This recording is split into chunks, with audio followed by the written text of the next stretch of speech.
Далее пойдет, надо морду чуть-чуть подспустить еще. Правее поехали. Какой тут? Поехали правее. Мы так не пройдем, там Поехали, видишь, поехали. яму. Все, поехали. Если ты туда, ну следи туда.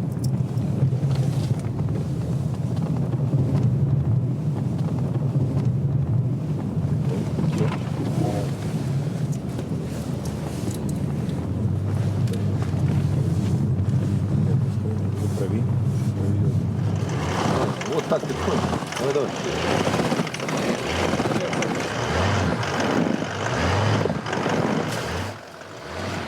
Пытаемся. Спускаем колеса, делаем давление поменьше,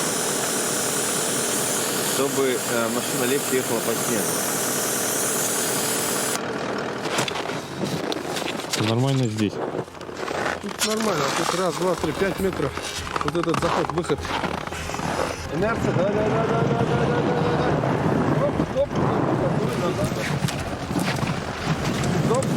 Стоп, назад.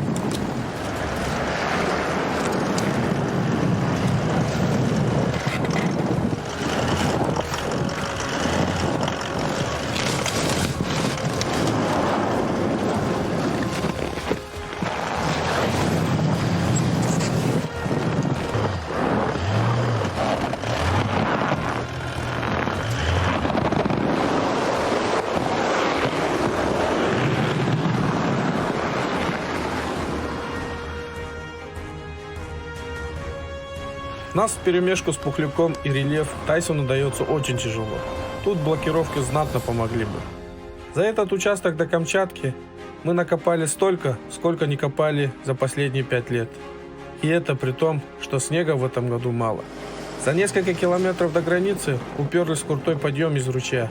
Попытались подняться по следу снегохода, не вышло. Ушли на реку, но там были промоины, вернулись обратно в свой след. Спасением стал старый след, ведущий к стоянке оленеводов. Еще 3 часа на лопатах, и колеса Тайсона коснулись Камчатского края. Вот так, на легковом автомобиле, в одну машину, добрались до границы Камчатки. Еще одна победа в копилку. И уже поздно вечером возвращаемся в поселок, где нас ждала баня.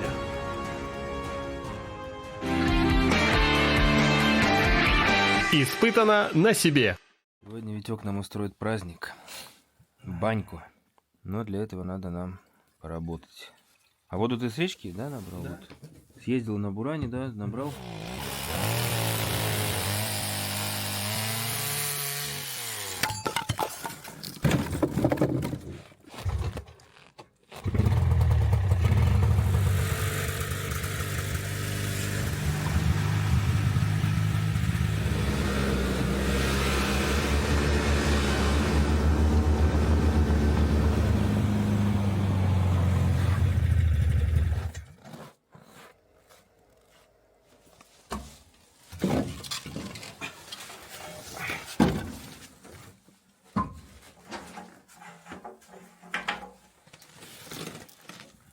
Витя не только приютил всех нас у себя дома, но еще и решил организовать для нас настоящую северную баню.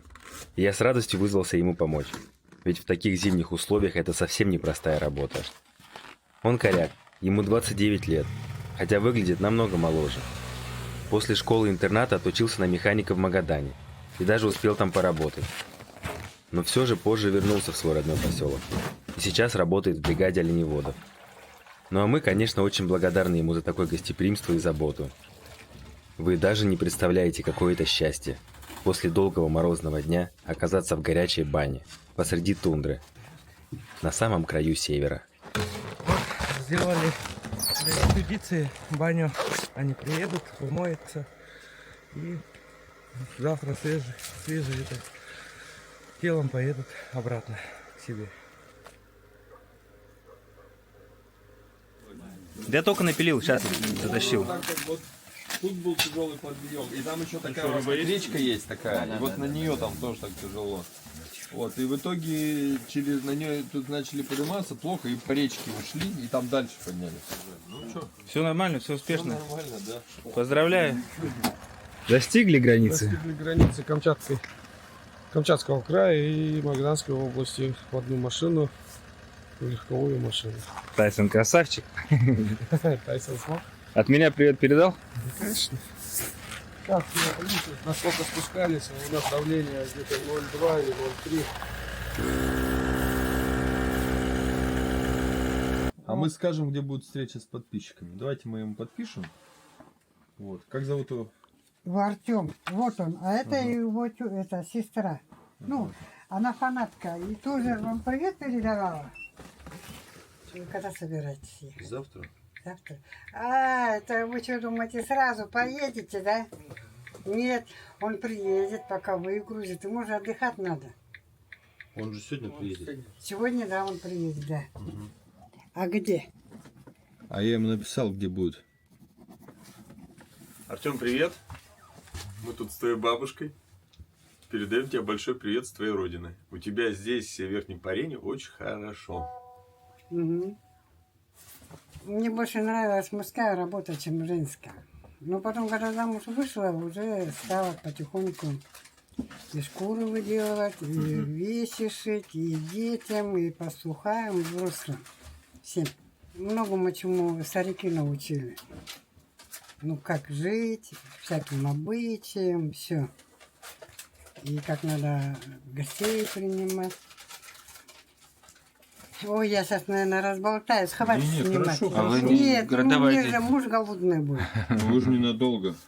У меня есть. О, Аля, какой молодец.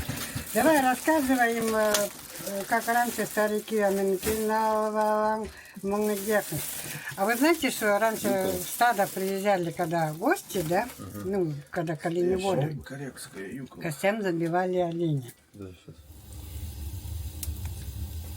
Надо сначала бочку полить, чтобы избавиться от инфракрасного жара. А потом уже накалишь. Маленькая такая, 6 камней, а такой кайф вообще. Это вот правильно Мирлан, да, сказал, что, говорит, очень важно, когда какие-то вещи своевременные. Вот такая баня, когда ты будешь в городе, ты скажешь, ну, что-то вот, да, как бы так, да. А здесь вот она, это просто как будто бы там лучше, чем 5-звездочный отель со спа.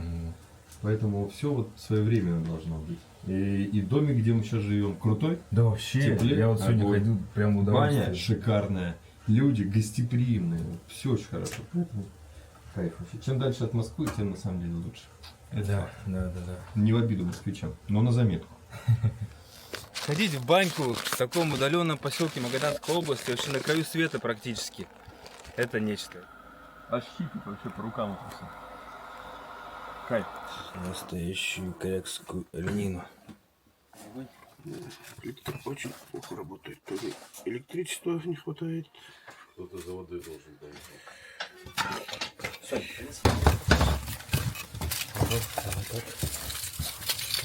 Ну, готова наша оленина.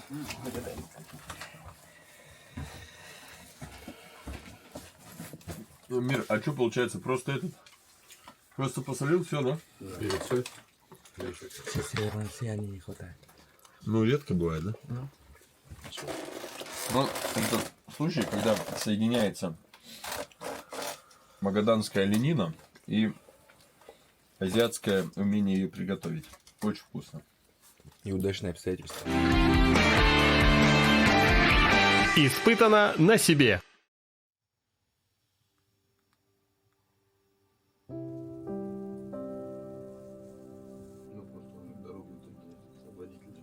Ну, мы у Вити гостить будем подольше, чем планировали. Ты рад? Да. Ну, весело же. Зато погодка у нас. Оп.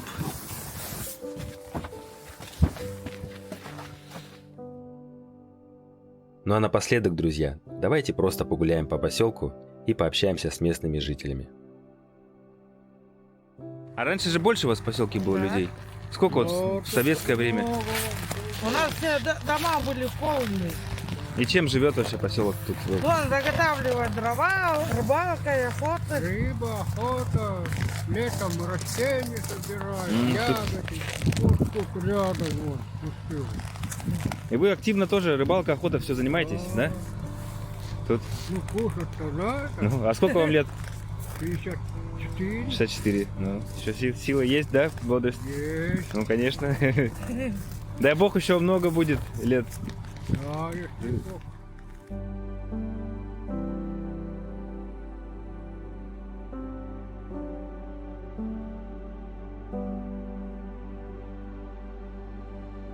Хорошо, что работает программа «Земский доктор». Вот здесь работает фельдшер, молодой мужчина, с Алтая приехал, уже 4 года.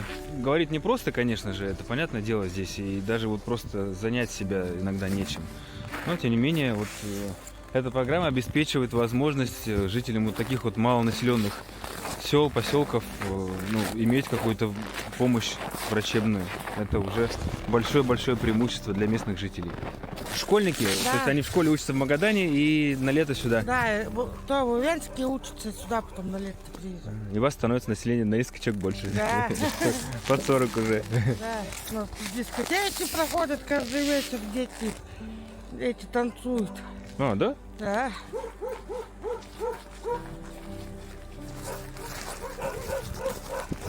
Кстати, есть собачки очень любвеобильные. Ой, да. Ой, да, ты меня завалить хочешь. Да?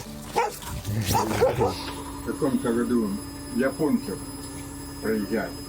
У них камеры уже в этих меховых заделаны были. Я сам с Тополовки там родился. В 72 году после училища туда мне направление дали. Ну, здесь раньше охотиться в Гаспанкоде, администратником был. Тоже вот. Зайцы, там лисы, росомахи, белки, горностаи, ну все тут, что живность было. Вот охотились. А сейчас куда? Некуда сдавать. У нас 11 внучек, 7 правнучек и 1 правнук.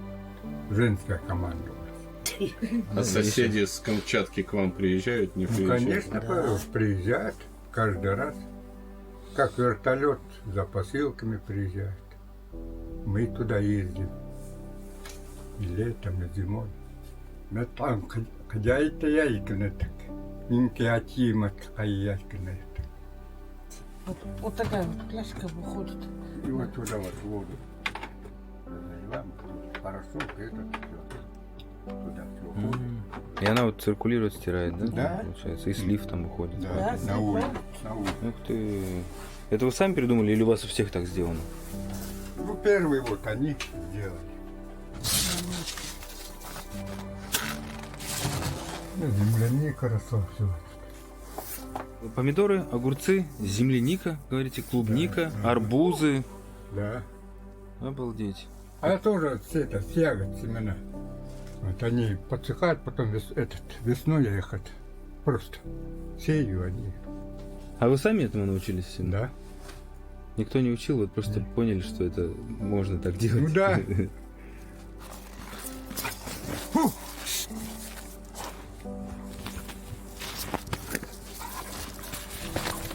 Тихо, ты что, борьба тут началась? Что он делает вообще?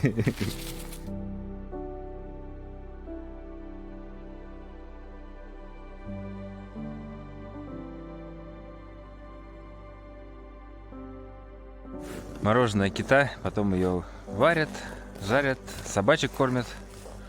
Да только ночью звонят, что-то случается, Вот не так. дай бог. Вот теперь еще туристы. Чего быстрее. А сегодня тоже о правах еще никто не знал еще. Если платно мы знали, вот тут подготовились как-то бы уже.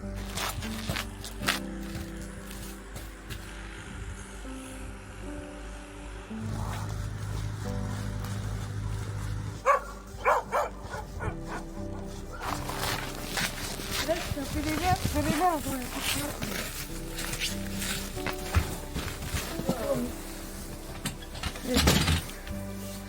Трое русских только живут. Остальные корейки, да? Да. Зимой холодно, а летом тепло. Пока не затопишь нормально. Я здесь родилась, в Париже. Уже сколько свои умерли, родственники, родня все.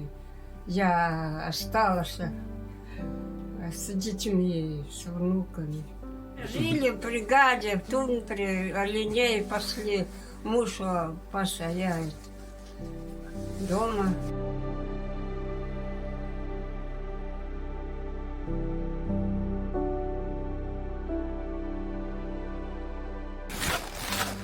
Мы с Витей решили еще зайти в гости к нашему, можно сказать, соседу. Хотя тут каждый сосед друг другу. Да, зовут Игорь. Вот здесь очень большое хозяйство и дров. Вон навезли сколько. Ну, сын помогает. Вот у них снегоходы, собачки. Все как полагается.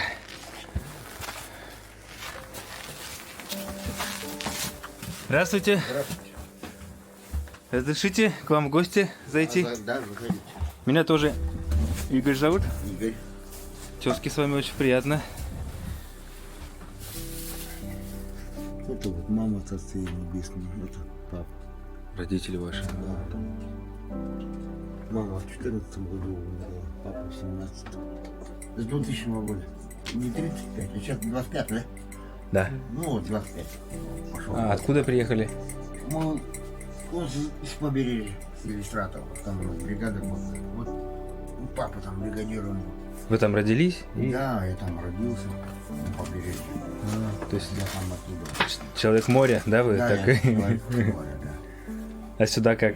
А сюда мы вот как, Чайбуха вот сформировалась. Бригада ваша, да? Да. Ну, поселок, вот Чайбуха. А, вы там жили? Да, мы там жили, у нас там совхоз оленеводческий был. А, то есть вы оленевод, получается? Бывший оленевод. Бывший. Сколько лет вы этим занимались, оленеводчеством? 13 лет я успел поработать. 13 лет. Вот, поселок распался. Родители здесь выросли, они здесь. Это у них родина. Ну, по сути, это и ваша, то есть Да, родная да. земля. Хоть вы родились в другом месте, но если ваши корни отсюда, а их родители тоже здесь, наверное, да? И тут весь род... Здесь и похоронили их. Едем вот, в Северовец, в Магадан. Мы оттуда быстро возвращаемся. Здесь как-то и охота, и рыбалка, свежий воздух. Вообще, мне кажется, у вас тут без дружных взаимоотношений не выжить, да? Все друг друга поддерживаете. Ну да, это без этого никак. У всех же хорошие здесь одному отношения. не выжить. Без Здесь поддержки. друг другу помогает. Что бы ни случилось, даже вот старики одни остаются, да, вот всегда вокруг все помогают, я так понял.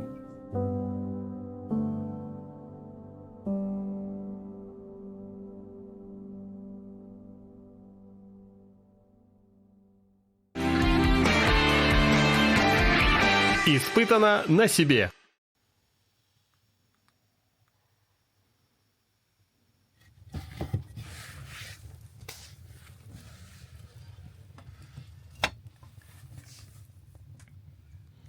Вы путешествуете?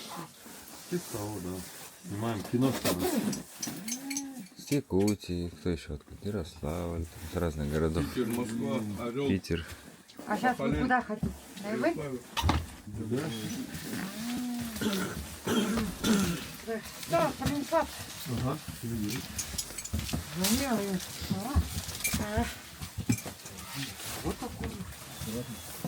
Ну что, друзья, у нас утро.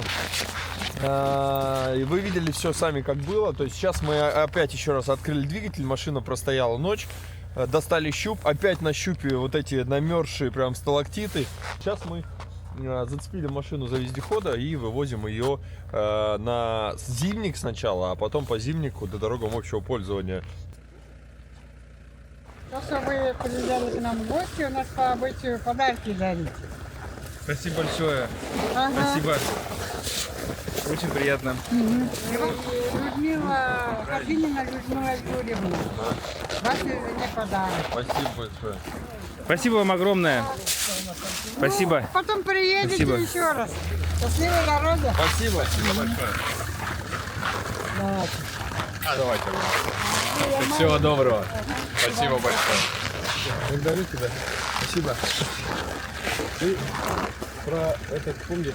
Про интернет? Да. Скоро появится у нас новый блогер. Мы его обучили. Что, мы едем в вездеходе. С собой у нас только чай и домашний, испеченный Аленой хлеб. Спасибо, Алена, большое. Мы его, конечно, грызем, но все-таки хочется как-то разбавить наш завтрак. Мы не позавтракали. Егор нам дал хариуса 2 штуки. Еще мальма, по-моему, называется, я что-то не помню. Ее тоже можно строгать, но я взял маленького, самого небольшого. И попробую сейчас перочинным ножиком, потому что якутский я оставил там в машине, построгать. Корякский хариус в корякском головном уборе. Тихо, угощайся.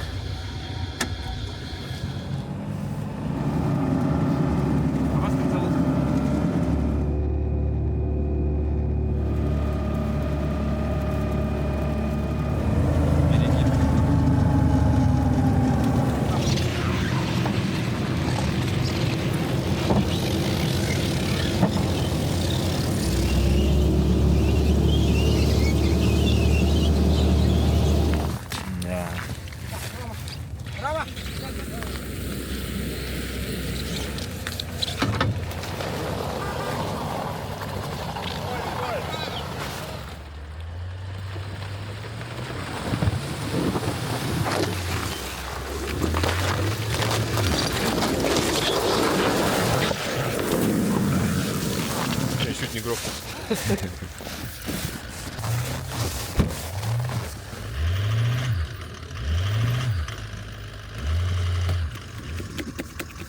Самое опасное, что может случиться при преодолении наледи, это вот прилипнут тормоза. Мы сделали... Ну, нам некуда было ехать, так как у нас впереди хищник стоит. А по-хорошему, после преодоления водной преграды надо не останавливаться, не тормозить. Сразу поехать, чуть-чуть тормоза разогреть, чтобы такого не случалось.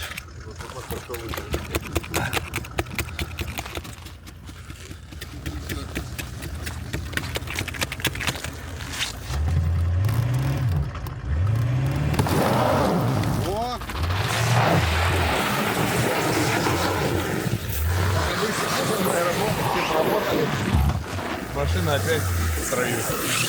Едем дальше. Это как у альпинистов. Подняться на гору — это полбеды, надо еще выехать. И спуститься с горы. Поэтому все, едем дальше. Это вам бурлак.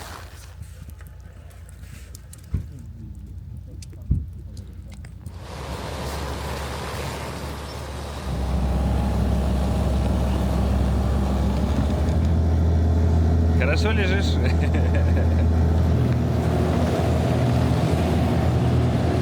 Ну вот и то самое место, с которым мы по пути сюда немного помучились. Сейчас надо грамотно все продумать. Сейчас вы поедете, мы сейчас полку заценим, оценим обстановку. Я хочу там печней поработать, полку сбить. Возможно, наискосок с одной колесой по сухому заеду. Иван, что, наискосок хочешь?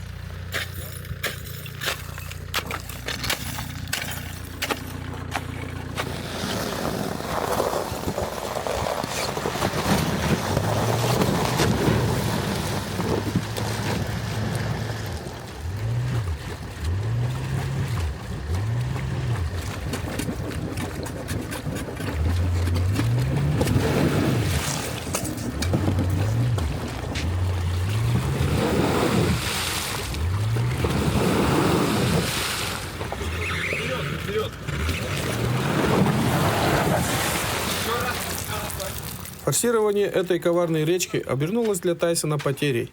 Какой, мы еще не знали. А терялись только в догадках, прислушиваясь к глухому металлическому стуку в районе переднего редуктора.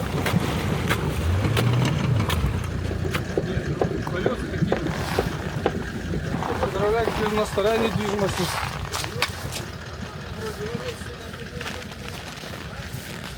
Давай назад его вытащим. Казалось бы, невинный ручей, а столько проблемы. Возможно, слетел привод со стакана. Это вот наименьший из бед. А возможно, когда вывесилось одно колесо, шлицевые сорвало. Когда отсюда выедем, когда оба колеса на место станет, оно, возможно, и станет на место. Но это как вопрос времени будет. Ну, что-то спереди, что-то не так.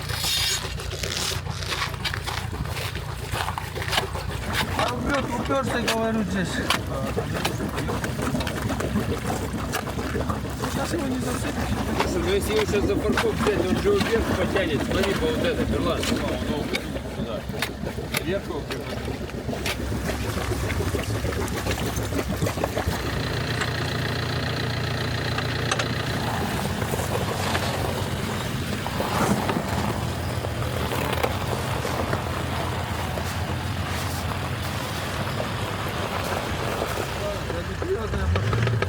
это на блокировках?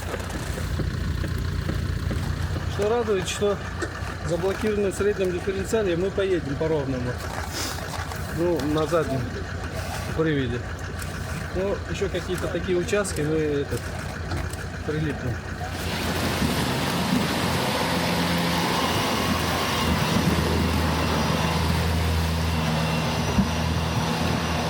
Вот на какой технике сюда нужно ездить.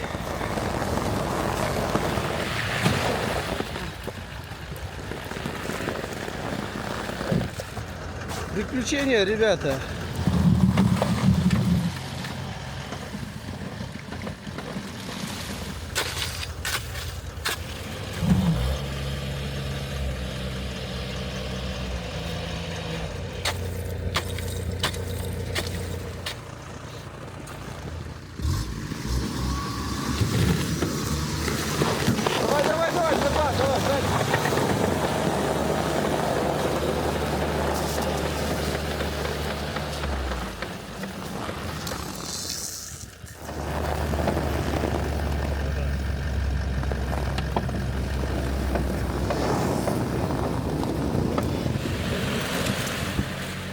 Вездеход отцепляет танк и по очереди нас перетаскивает. Пока танка перетаскивают, я начинаю осмотр машины и выбивать лед с тормозов, которые уже успели схватиться. Напомню, что на улице 40-градусные морозы.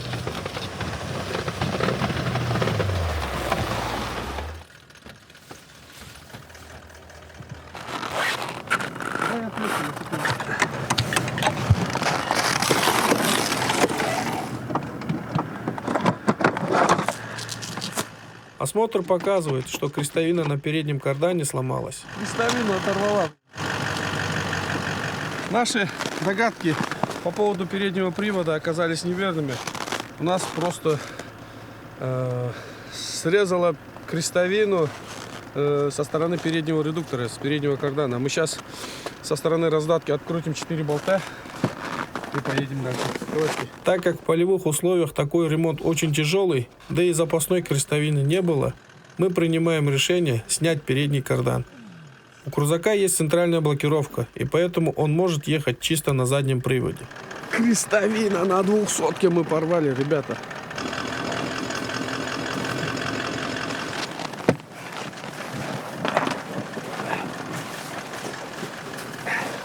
Toyota может ехать и без этого.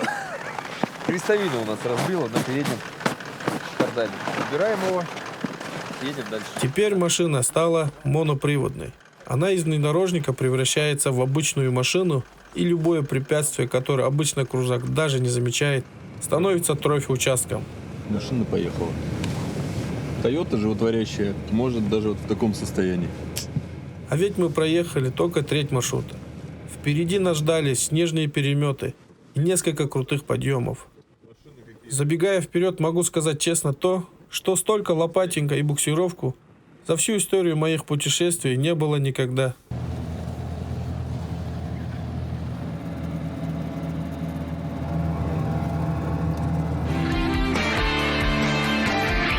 Испытано на себе.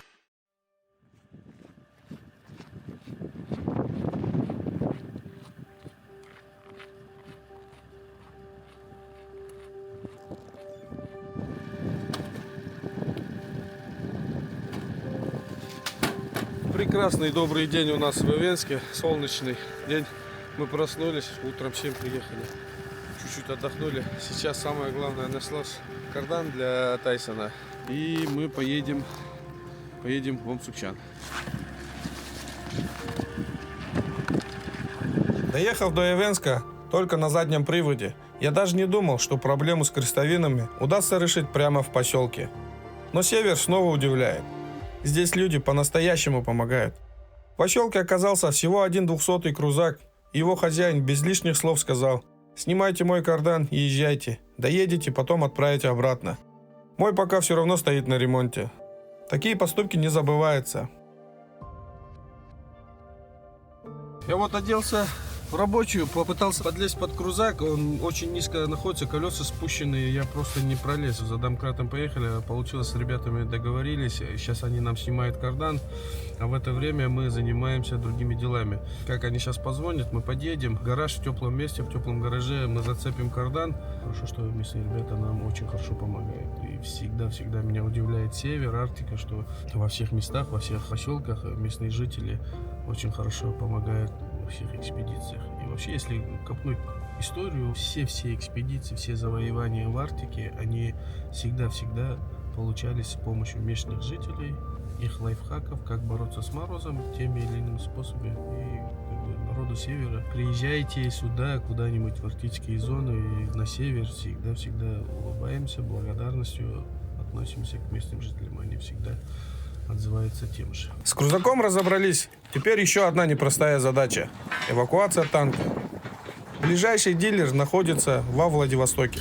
А значит, сначала машину нужно доставить до Магадана, а уже оттуда отправлять морем. Казалось бы, обычная логистика, но здесь никаких транспортных компаний просто нет. После нескольких часов телефонных звонков нам все же удалось собрать маршрут в 2 этапа. Эвенск-Кубака, Кубака-Магадан. Оставалось только погрузить танк. И единственным возможным вариантом в нашей ситуации оказался самосвал.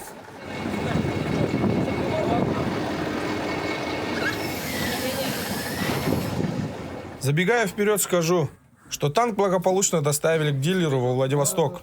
И вскрытие показало, что провернуло вкладыши из-за некачественного масла. Что впоследствии замена движка по гарантии. Минус 50, минус 45 еще, ладно, куда-нибудь. Все, пакуемся. Время почти 8. Андрюха довольный, потому что он летит на самолете с Тохой. А мы едем на машине вчетвером. Ну, вроде все уместилось. Утрамбовались как могли.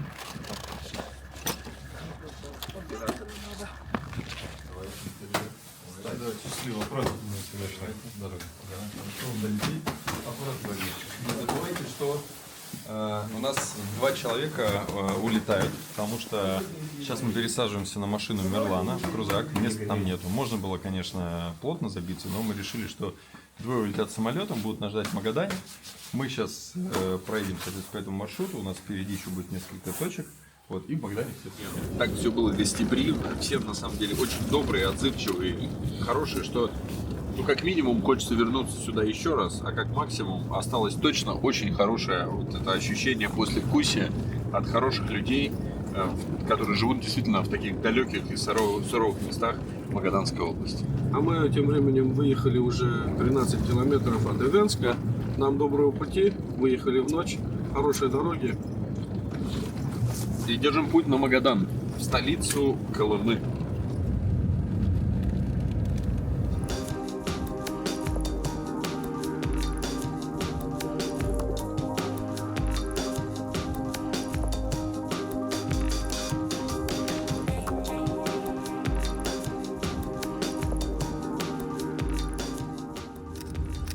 Так вы протяните, кто это? Мир.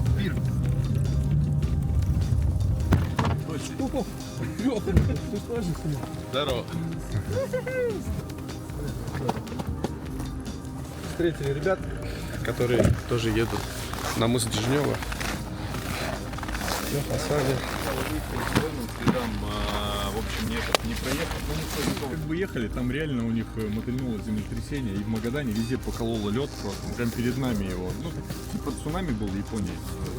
Парей, да, и там где-то не убило, или как это, Манилы, да. Ну, чуть-чуть, а там зимник лучше. Такой легкий, то есть там прям берешь вот так вот мизинцем, то есть основная тема, наоборот, надо одной рукой прям тихонечко, достать прям где-то, очень тактильный, прям. Необычная. Я в шоке был. Она не гибрид, это же электричка. Не, это чистая электричка, просто у нее стоит генератор. И все.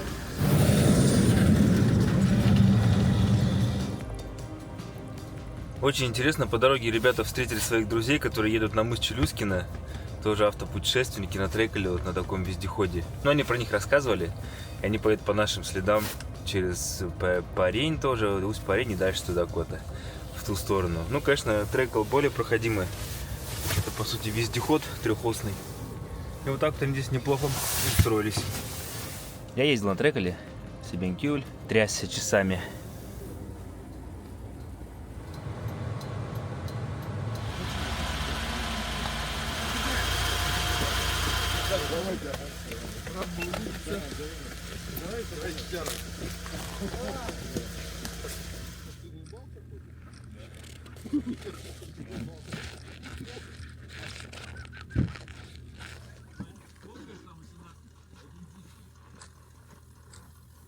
Это СОС-модуль на трассе. Если что-то случится, можно греться, остановиться. Связь, там есть электричество, наверное. Да, а если вот сейчас пипет, а пипет закрыт, вот сейчас так-то его можно открыть? Или пожалуйста? Спасибо. Я вас хочу попросить, приходите хорошо. Конечно. Свет выключим, все закроем. Спасибо вам большое. Вот, собственно, и выглядит так пункт обогрева. Есть аптечка, если она понадобится. Есть вода и есть бокс с теплой одеждой и теплой обувью. И, в принципе, тут включается автономное отопление, есть зарядное устройство, и можно здесь переждать какой-то момент трудный, если вы в это попали. Инструкция, все есть. Справа какие детские площадки тут стоят. Смотри. Со светильниками, смотри. Смотри. Кремль.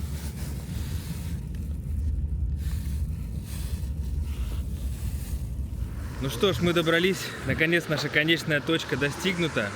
Ну, конечно, нам еще ехать обратно, но тем не менее миссия экспедиции завершена, а мы в Магадане. Лоси, Стелла. Это родина Богдана, Магаданской области. В Магадане у него живут родственники.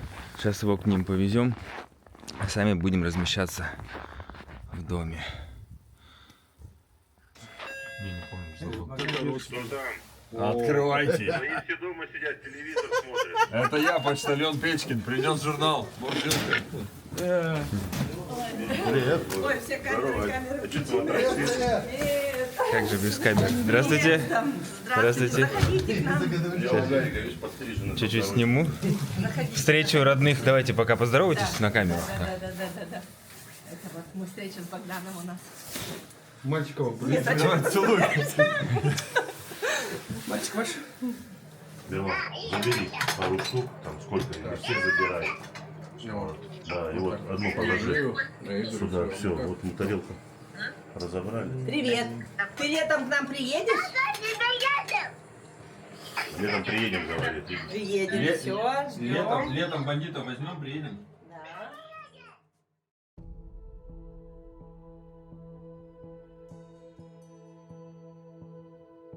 Город Магадан. Столица Колымы. Суровый и удивительный край на берегу Охотского моря. Сегодня здесь проживает около 90 тысяч человек. Несмотря на удаленность и непростой климат, Магадан остается важным административным, культурным и туристическим центром северо-востока России. История города начинается в 1929 году, когда на месте будущего Магадана появился рабочий поселок. Официально статус города Магадан получил в 1939 году. Его развитие было тесно связано с освоением богатых месторождений золота и других полезных ископаемых региона. Магадан известен как ворота Колымы. Отсюда начинаются пути вглубь огромного северного края. Город расположен среди сопок, а вокруг открывается впечатляющий пейзаж Охотского моря и северной тайги. Сегодня Магадан переживает новый этап своего развития. Город постепенно превращается в современное направление по Дальнему Востоку. Одним из символов обновления стала новая набережная в бухте Нагаева. Это современное общественное пространство с прогулочными зонами, которое не только украшает город, но и знакомит гостей с историей и культурой коренных народов Севера. Сейчас покажем вам парк, расскажем, это абсолютно новая территория. Когда-то здесь был в прямом смысле слова пустырь. Я еще помню те времена, когда пацанами мы здесь на Магаданке рыбачили рыбой, а здесь была в прямом смысле заброшка. Теперь же здесь шикарный современный парк, место проведения всевозможных фестивалей, всевозможных летних мероприятий. И здесь, кстати, проходит национальный Новый год коренных малочисленных народов Севера, который называется Хэбдене.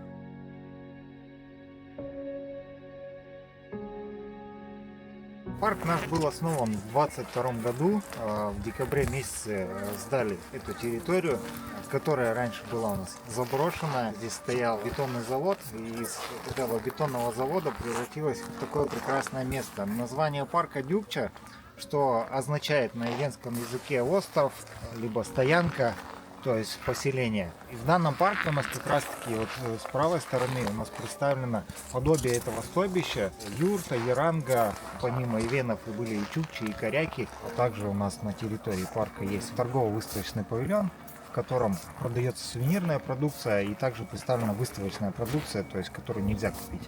Вся продукция ручной работы, то есть это делают именно наши местные магаданские мастера.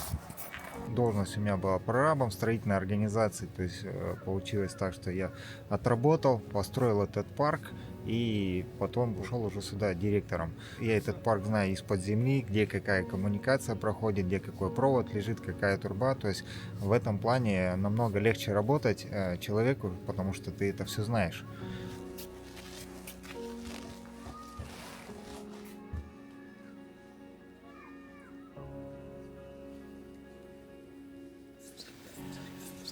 Мы участвовали в конкурсе «Фонд президентских грантов» и выиграли наш проект вот «Черный ключ». Мы его реализовали. Сам маршрут около 10 километров.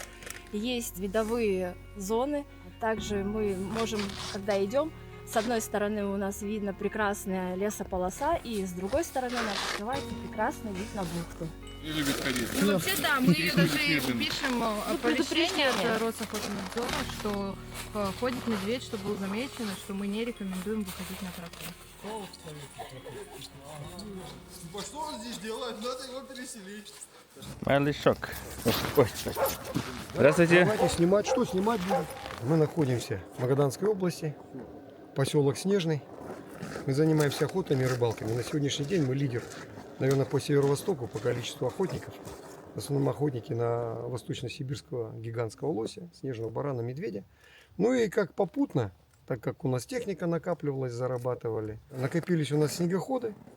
Я сам любитель лошадей. Вырос в Якутии с лошадьми все время. Вот сначала взял 2 жеребцов, потом еще там 2, потом друзья стали приезжать кататься. Вот на сегодняшний день мы вот уже второй или даже 3-й год катаем людей на лошадях, на снегоходах. Народу нравится. Ну и мы потихоньку обрастаем, зарабатываем деньги, начинаем вкладывать. Вот там на подъезде видели, может быть, деревянный дом в прошлом году в Карелии заказали, привезли с крупного бревна. Я думаю, что все, если нормально будет, в этом году мы его запустим. Так как у нас охотничьи собаки лайки, вот эти вот, которые там лают очень громко. Тихо! Которые там очень громко лают. Они, значит, у нас работают по медведю, по лосю. Рабочие собаки. Вот. И так как собак много, мы подумали, базу решили назвать «Белый клык». Как бы оно немножко не в тему к лошадям и к снегоходам, но оно в тему к нашей деятельности. Собак мы любим, собак у нас много, собаки наши друзья. У нас есть нарты. Иногда мы катаем детей на нартах, на собачьих.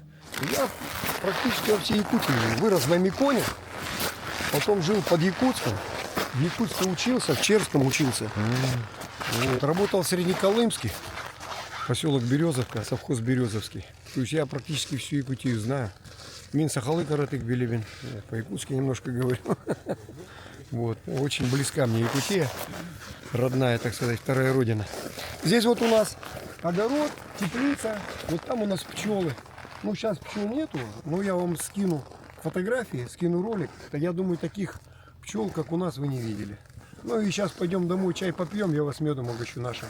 Вот такой красавец. Но я его почистил, чтобы времени тянуть. Так как я выходец с Якутии, я люблю строганину.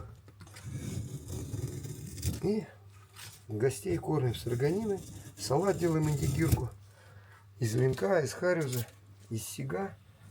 Якутский нож он поменьше чуть-чуть. А вот лосятина сушеная, кстати. По-венски она называется хельты. Вот она сушится. Вот лосятина, она высыхает. Ну, там вот покрупнее нарезана, здесь помельче. Это я режу для сына. У меня сын очень любит. 4 года. Вот видите, магаданские говорят, попробую. То есть не ела ни разу. Минус большой родителям в карму. У нас самый крупный лось в мире. Это восточно-сибирский, он же гигантский, он же американский лось. Водится он у нас вот пойма реки Колымы, восточнее Колымы, Чукотка, Камчатка. А вот наша, кстати, презентация. Зимой мы с Магадана, вот этого линка, кстати. Это морская рыбалка. Все вперемешку. Это латыши. Вот, наверное, я поймал 18 килограмм. Житель Магадана, ему нету необходимости как бы заказывать комплексный тур. У нас тут все сами ездят, и на мелководную ездят, тут рыбачить, корешку ловят. Если надо лосося половить, тут вот отъехали 20 километров, река Ола, сами все ловят. В прошлом году у нас, значит, администрация делала такой, значит, шаг для людей. То есть человек приезжает без лицензии, без разрешения, без ничего, пожалуйста, лови 6 штук, можешь поймать лососей, да, неважно, там, горбушин. Вот я взял дочку, сына, там, жену, мы приехали буквально, вот, ну, полчаса-час, мы там 5-6 штук поймали, положили их в пакет и поехали домой жарить. То есть вот так вот. Поэтому для магаданцев, как бы, эта рыбалка, она повседневная. Это равносильно, что, наверное, для жителя Средней России пойти там в поле и сорвать там, я не знаю что, ну, землянику, наверное. Вот. Точно так же у нас здесь рыбалка. Ну и, конечно, и ягоды у нас есть, и грибов у нас много. Испытано на себе. Ставим в навигаторе Якутск, нажимаем, навигатор нам говорит 1 день 6 часов ехать, и мы направляемся домой. У нас экспедиция закончилась, надеюсь, нам удалось показать и раскрыть все прелести Колымской трассы, городов, которые находятся по ней. И Магадан, очень надеюсь, что для вас открылся с новой стороны, и мы наконец-таки уйдем от стереотипов. И вот наше колымское путешествие подходит к концу. Хотя впереди нас ждет еще очень долгая дорога домой. Почти в 2000 километров. Это было невероятное приключение, которое я точно запомню надолго. Потрясающая северная природа. Горы, бескрайняя тундра, Охотское море и мороз за минус 50. Но главное богатство этих мест – это люди. С большим сердцем, невероятной стойкостью и особым отношением к жизни. Искренние, открытые и удивительно гостеприимные. Люди, которые живут там, где многие не смогли бы прожить и недели. Эта экспедиция еще раз показала, насколько огромна и удивительна наша страна. И как много в ней мест, о которых знают совсем немногие. Спасибо, Колыма. Мы обязательно увидимся вновь.